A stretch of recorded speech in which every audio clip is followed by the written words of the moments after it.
Oi, gente. Bom dia. Hoje, 23 de julho, a gente vai dar continuidade aqui aos nossos estudos dentro da disciplina de arte, tá? Espero que todos estejam bem, tá? Lembrando aqui, antes de iniciarmos, que qualquer dúvida, qualquer necessidade, pode entrar em contato, chamar no privado, deixar algum comentário particular dentro do Classroom, tá? Então, a gente está aí para ajudar vocês, tá? Desde já agradeço a participação de vocês. Solicito que se inscreva aqui no canal, tá certo? Para que você fique recebendo as notificações das aulas quando forem postadas, para que fique como lembrete, tá? E para ajudar também para que a gente depois fique fazendo nossas aulas transmitidas diretamente pelo canal, tá certo? Vejam só. Por que eu estou gravando a aula e não fazendo live? Primeiro, deixa eu explicar. A razão disso é que a maioria da turma não está tendo acesso à plataforma do TeamLink. Muitos celulares não estão com problema, outros estão, enfim.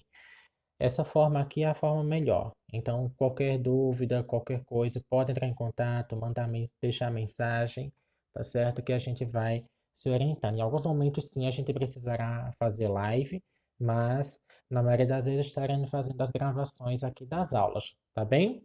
Então, vamos lá. Vejam só.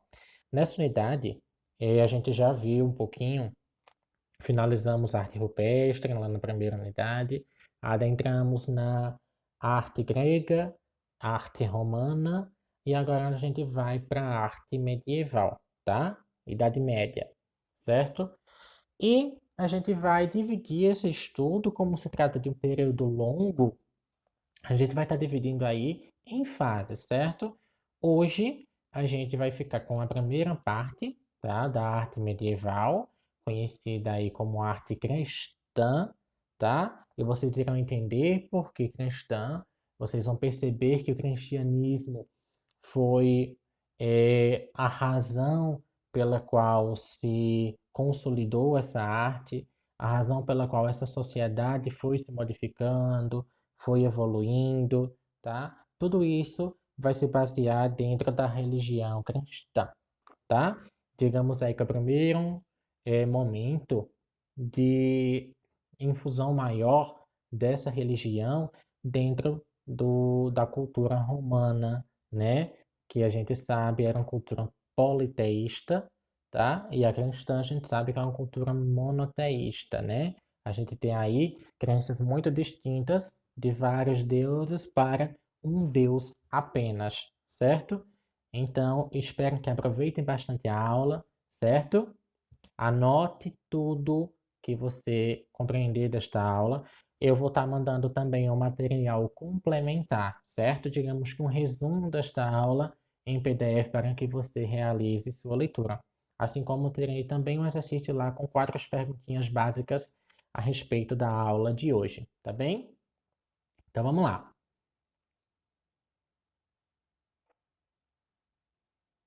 Vejam só.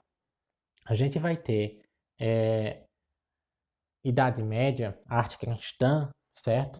Idade medieval, a gente vai estar chamando isso, todos esses nomes para que você vá acostumando. Ela vai, historicamente, estar localizada no tempo entre século V e século XV depois de Cristo, certo? Essa aí é a Idade Média. Mas em arte a gente vai chamar aí é, arte cristã medieval, tá? Medieval por conta de Idade Média. Em que momento ela vai estar surgindo aí para nós? Vejam só, a gente viu há pouco tempo o Império Romano, certo? Esse Império Romano, ele vai entrar ali em crise e ele vai ter sua decadência, tá? E aí é quando surge a chamada Idade Média, a qual em arte a gente vai chamar de arte cristã medieval, certo? Então aí houve uma passagem de tempo até chegar na Idade Média. O que é que a gente precisa compreender a respeito dessa queda do Império Romano? Lembrando do filme que eu passei para vocês há alguns dias? Bem, quem não viu, por favor, veja lá a sequência do filme. E a gente vai perceber que ali havia crise política, crise econômica, mudança de fé, é onde vai entrar aí a fé cristã, certo? A gente vai ter uma série de mudanças que vai ocasionar essa decadência do Império Romano, tá? A gente vai estar vendo aí isso aí de forma mais leve, mais sucinta, tá? Mas de modo que fique claro para você, tá? Então, para que a gente entenda como é que surgiu a Idade Média, através do Império Romano e de sua queda. Foi onde surgiu essa Idade Média, onde em arte, a gente vai trabalhar aqui com arte e não com a história em si, certo? Propriamente dita, mas sabendo que ambas estão totalmente interligadas, tá? E aí a gente vai ter essa Idade Média.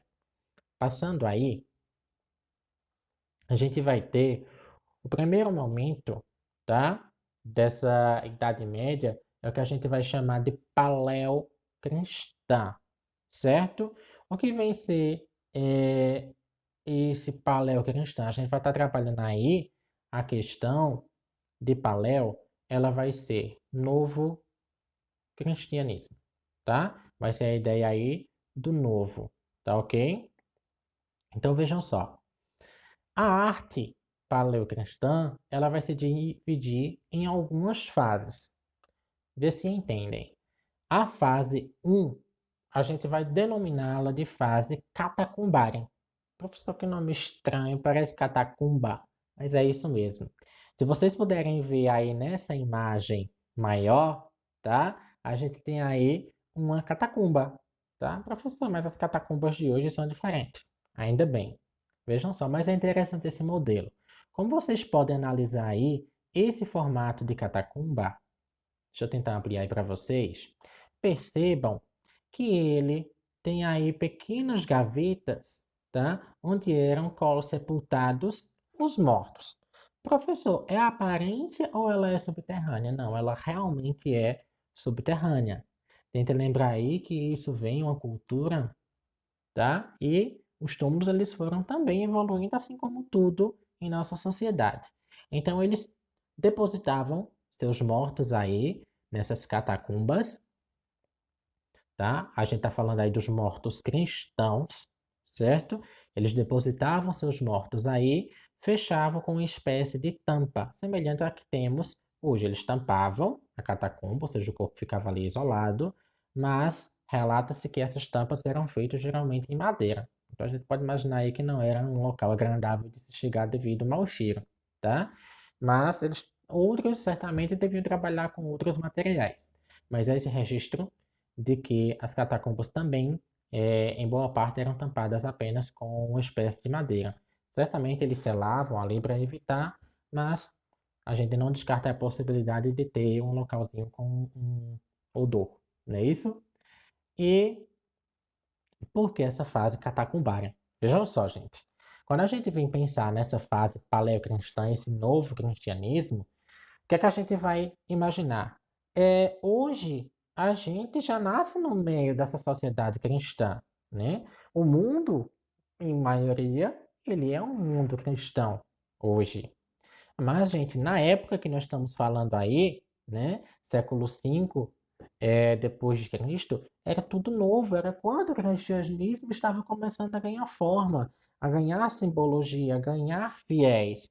Então era tudo novo na época, então as coisas ainda estavam se iniciando.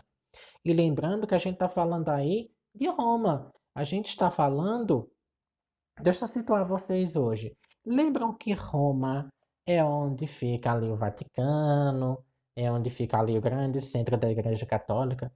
Professor, verdade, ali era um local onde haviam pessoas politeístas. Exatamente. Então, vê se entende. Ali a gente está com um local ainda politeísta. E como é que veio aí? Como é que ele se tornou? Se vamos entender. Os primeiros cristãos, digamos assim, eles ainda eram de forma muito sutis, eram proibidos, praticavam sua fé, né? Seus rituais, mas de forma ainda muito escondida, porque estavam dentro de um ambiente que havia outra religião, tá? Outra crença. E aí isso começou a, de certa forma, incomodar o romano. Como assim começou a incomodar?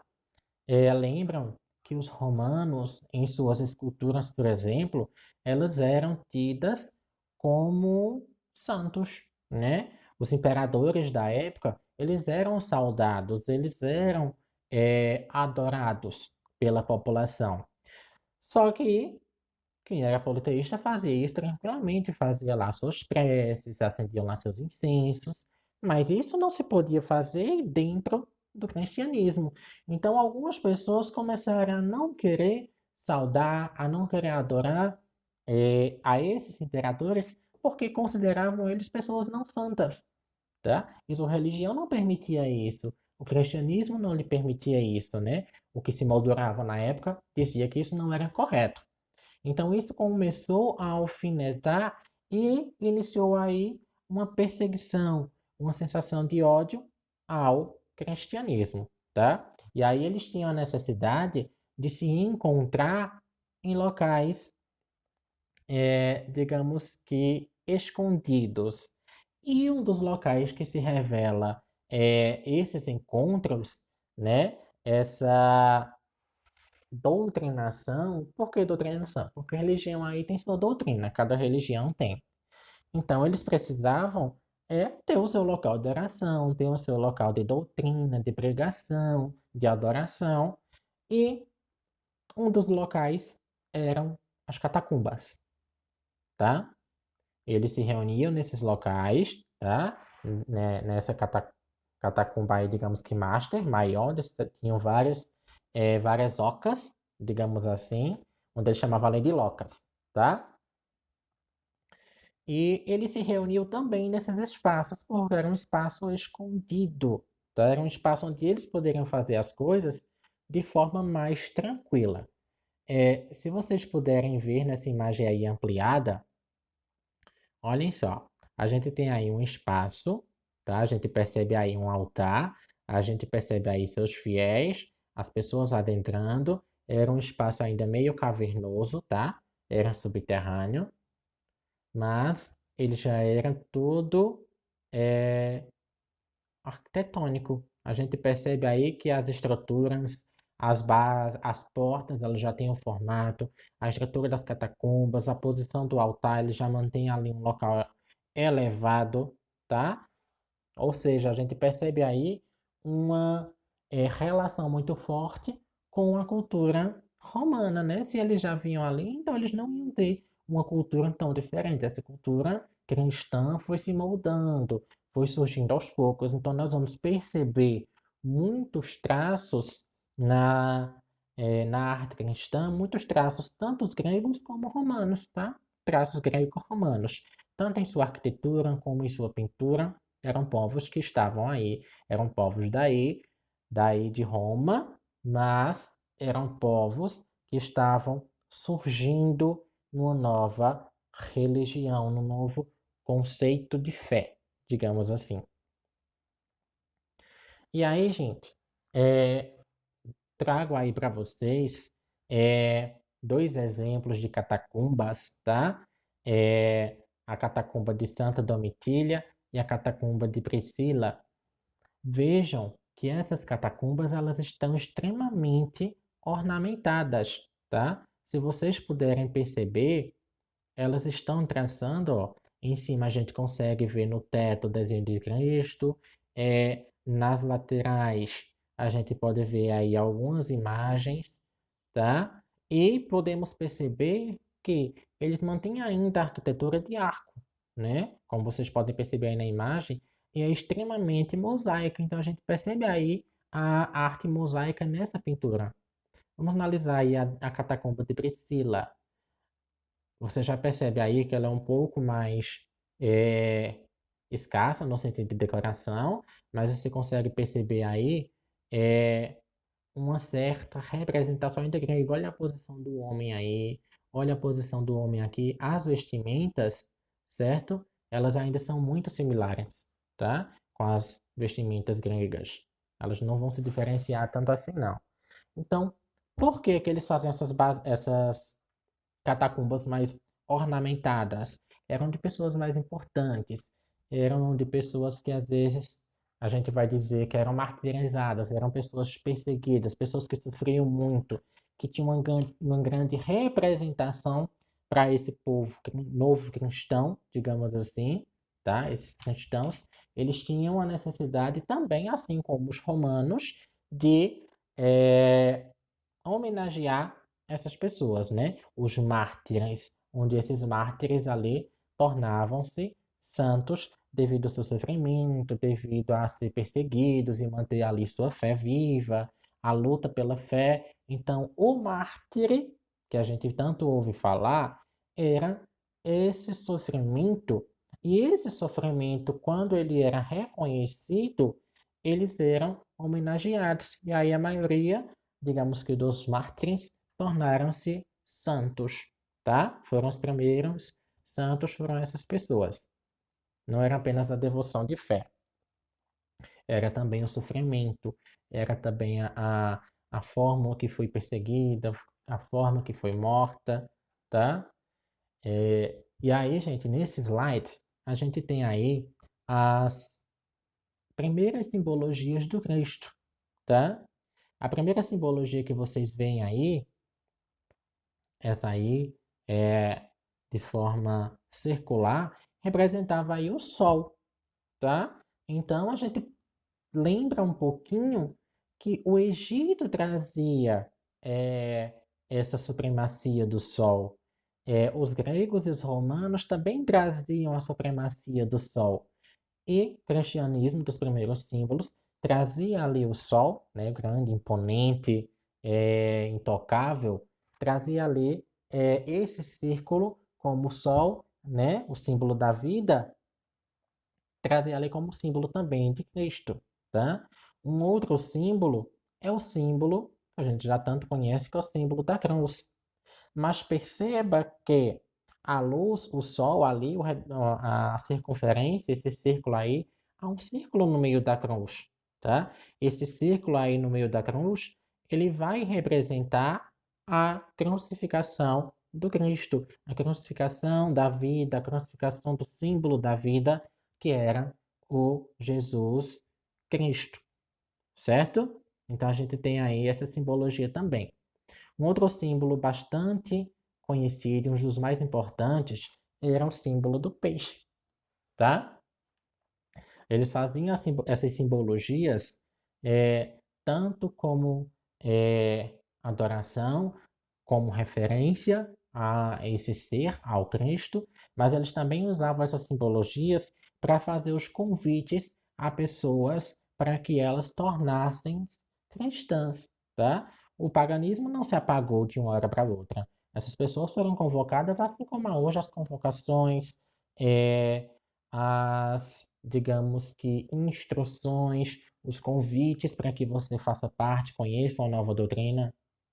Então, na época, como eles eram perseguidos, isso era muito sutil. Então, eles tentavam fazer seus desenhos de forma muito sutil, de modo que o outro não percebesse. Eles faziam esse desenho, entregavam, mostravam o desenho para alguém, para poder ver como é que essa pessoa iria reagir ao convite, tá? Então, percebam que eram coisas simbólicas e também utilizadas, tá? Ou seja, era um simbolismo, mas também era, de certa forma, pragmático. Ele também tinha um uso ali social e não apenas simbólico. Vejam só, o símbolo do peixe, quando eu digo que ele é um dos mais importantes, olha que curioso. Essas iniciais aí, de I, X, O, U e S, é a escrita, a palavra formada aí significa peixe em grego. Só que se a gente destacar cada uma dessas letrinhas, o I, X, o O, U e o S, eles vão ter a correspondência das iniciais de um outro nome, tá? O I significa Jesus, o X significa Cristo, o O significa Deus, tá? O U significa Filho e o S significa Senhor, o nosso Senhor. Então, Jesus Cristo, Deus Filho, nosso Senhor, tá? Era aí a simbologia do peixe. Eles tinham várias simbologias, certo? Tinha ali a simbologia, o pavão, aquela pomba que vem com um raminho no bico, a própria cruz, o sol, a ovelha, todas elas tinham uma simbologia, né? O bom cordeiro, que aí já vem também de uma descendência romana. Lembram das esculturas onde se trazia o cordeiro para o sacrifício? No cristianismo, a gente vai ter a ideologia do cordeiro como pastor, né? O bom pastor. E aqui a gente tem a arca, né? Um grande símbolo cristão, faz alusão sim à Arca de Noé, mas o que é que ela simboliza? Ela simboliza a salvação, ela simboliza ali a segurança, ela simboliza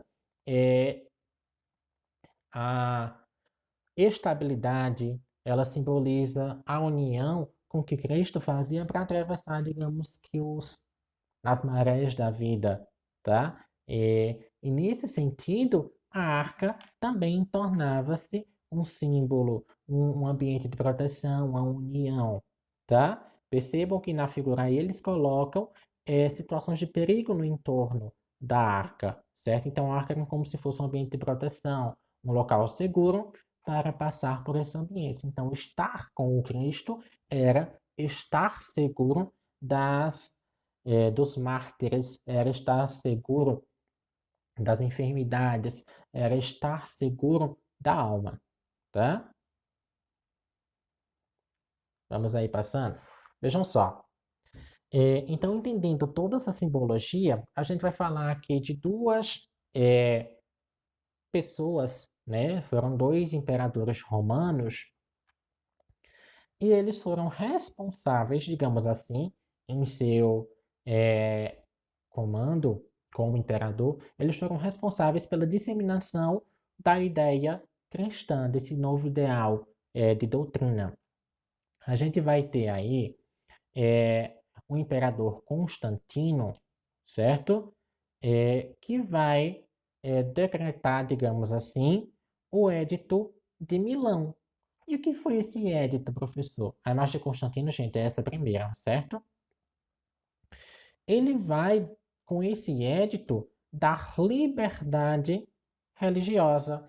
Ele autoriza ali para que se erga as primeiras igrejas, ou seja, os primeiros locais onde se podia praticar a fé cristã. Ah, professor, então ele já foi se tornando cristão? Conta-se que ele tornou-se cristão em seu leito de morte. Até então ele foi politeísta. Então, professor, por que ele autorizou o cristianismo se ele não era cristão? A gente tem aí uma jogada política, tá? A gente tem aí alguém que estava percebendo que o cristianismo estava ascendendo, ou seja, estava crescendo, e aí ele vai seguindo aquele ditado, né? Se você não pode lidar com o inimigo, abrace ele, né? Conhece seu inimigo para poder saber lidar com ele. Então, essa jogada política de Constantino com Édito de Milão acabou aí dando mais liberdade à prática cristã nesse local, certo? E depois a gente vai ter um novo imperador, né? O Império de Teodósio, onde ele vai, digamos que, estabelecer um édito de Tessalônica, tá? Isso já vai acontecer quase 70 anos depois do Édito de Milão, tá? O édito é como se fosse para nós hoje as leis, tá? Eram leis na época. Então, esse édito de Tessalônica, ele proibiu os outros cultos que não fossem cristãos. Olha que reviravolta que deu. Eles começaram a é, praticar o cristianismo. O imperador Constantino percebeu que eles estavam crescendo de forma rápida, tá? Que seu culto religioso já não estava sendo tão saudado, estava dando espaço para outro campo religioso, e para não entrar em conflito com um grande número de massa populacional, ele resolveu permitir. Já o imperador Teodósio, ele foi responsável por proibir outros tipos de culto, ou seja, só se podia praticar ali o cristianismo, tá? E aí começou a perseguição ao povo pagão. Professor, mas eles não eram politeístas porque eram pagãos. Gente, pagão, a gente vai ter ideia do que é ser pagão, tendo em mente o seguinte: pagão será todo aquele que não pertence à minha religião. Então, todo aquele que for diferente de mim, ele vai estar ali sendo pagão. Então, qualquer um que não fosse cristão seria pagão. E aí essas pessoas começaram a ser perseguidas, certo? Olha que reviravolta que deu. E isso, gente, é um tempo curto, 70 anos, para haver uma mudança religiosa tão intensa e uma evolução muito rápida, tá? Então a gente vai ter aí alguns fatores que interferem nessa mudança de crença religiosa e por que foi que ela ascendeu tão rapidamente, né? São perguntas aí para que vocês indaguem, para que vocês pesquisem um pouco mais, tá? Mas sabendo dessa eh, transformação, digamos, da fé, como o nosso foco é propriamente a arte, vamos entender o seguinte: observem que nas esculturas aí, não eram mais aquelas esculturas de corpo, já eram as esculturas de busto para cima, certo? Tanto do imperador Constantino como do Teodósio. E é, elas ainda faziam parte da adoração por alguns, tá? Até que Teodósio decretou isso e aí passou a não ser alvo de adoração, apenas de admiração, tá? E, gente, essa foi a primeira fase, certo? A fase um a gente já viu. Agora a gente vai para a fase 2 que é a fase basilical, tá? Lembram que eu falei há pouco que foi autorizada a construção dos primeiros locais de se fazer seus cultos? E lembram que a basílica, lembrem bem disso, quando a gente estudou em Roma, a arte romana, a basílica era um grande centro, tá? Local onde eles faziam ali seus cultos, comércio, visita, exposição. Ou seja, basílica era um centro comercial, né? Ele tinha ali uma arquitetura, a gente já viu essa arquitetura, eu vou mostrar a vocês um pouquinho mais, mas a gente pode lembrar que eles tinham ali suas duas entradas, né? Laterais, a entrada central, a gente tinha ali no meio algumas simbologias, como exemplo, chafariz ou uma escultura. Mais à frente a gente tinha a amplidão dos salões, aquela parte onde a gente vai denominar hoje de altar, que na época era uma parte, digamos, como se fosse um pequeno palco. E essa fase basilical, ela vai se estabelecer através disso. Foi-se construída a basílica a partir de então como um local onde se realizava apenas os cultos. Então a basílica ela foi parando de ser um ambiente comercial, tá? Um ambiente onde se fazia tudo, uma grande feira, para ser apenas um ambiente sagrado, tá? E a gente vai por isso chamar essa fase de fase basilical. É uma fase mais arquitetônica, certo? A gente pode ver aí algumas espécies de arquitetura e podemos ver que elas se parecem, né? Obviamente, com a arquitetura ainda de hoje, né? Olhem essa aqui, ó. A gente pode perceber que as portas, elas ainda eram em formatos de arco. Lembram disso? Lembra do Coliseu, tá? Então a gente vai percebendo aí essas basílicas. Essa aqui que vocês estão vendo na tela é a Basílica de São Pedro, tá? Foi uma das primeiras basílicas a ser construídas. Não essa aí, gente, essa aí já foi demolida, mas a Basílica de São Pedro é o grande centro católico, tá? É ali em Roma, onde fica o Papa, certo? A gente está falando aí dessa basílica, a primeira Basílica, tá? De Santo. Foram duas, tá? Mas a gente vai se deter a essa aí, que foi a Basílica de São Pedro. É onde funciona ali todo o poder central da Igreja Católica ainda hoje, certo? Foi um dos primeiros locais e por essa simbologia é que ficou ali sendo, até então, o maior centro católico do mundo, certo? O centro onde tudo acontece, o centro onde fica o Papa, o famoso Vaticano, tá?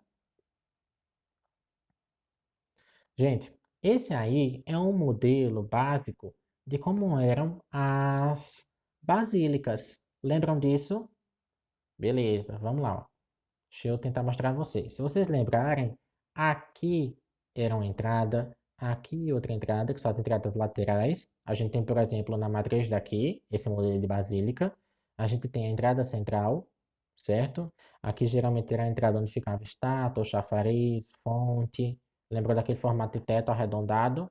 Bem, aqui a gente tinha a área onde ficava exposição, feira, comércio, certo? Esse aqui. E aqui é onde a gente tinha apresentações, onde a gente tinha o culto, os imperadores, que hoje a gente diz que, na Basílica atual, é o altar religioso, certo?